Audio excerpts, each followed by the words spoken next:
Hello, my name is Dr. Anna Agnes Matthew. I'm a pediatric neurologist based in Bangalore Baptist Hospital.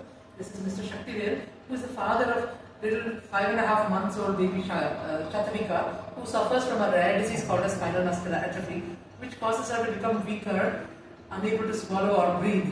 And Chatvika is currently struggling for her life. She requires a medicine called a Zolgensma, which costs 16 crores, which can help make her better. Kindly help this family by fundraising for this Zolgensma gene therapy. Thank you. எங்கள் baby தான் சத்விகான் 5 month old baby. இப்போ வந்து எஸ்எம்இன்னு ஒரு rare டிசீஸ்னால affect ஆகி இப்போ Baptist ஹாஸ்பிட்டலில் இருக்கிறாங்க. So அவங்க ஐசியூவில் ட்ரீட்மெண்ட் எடுத்துகிட்டு இருக்காங்க. ஏன்னா அந்த டிசீஸ்னால வந்து ப்ரீத்திங் இஷ்யூ கொஞ்சம் அதிகமாகிடுச்சு. ஸோ இப்போ ஐசியூவில் வச்சு ட்ரீட்மெண்ட் பண்ணிகிட்டு இருக்கோம். அவளுக்கு எவ்வளோ சீக்கிரம் வந்து எங்களுக்கு மெடிசன் கிடைக்குதோ அவ்வளோ சீக்கிரம் வந்து நாங்கள் அவளை காப்பாற்ற முடியும். ஸோ எங்களுக்கு ப்ளீஸ் ஹெல்ப் பண்ணுங்கள். திரும்பவும் ஒரு டைம் ட்ரை பண்ணி டொனேட் பண்ணுங்கள். இதுக்கு முன்னாடி ஃபெயிலாக இருந்தாலும் ஸோ அது எங்களுக்கு ரொம்ப ஹெல்ப்ஃபுல்லாக இருக்கும். ரொம்ப நன்றிங்க.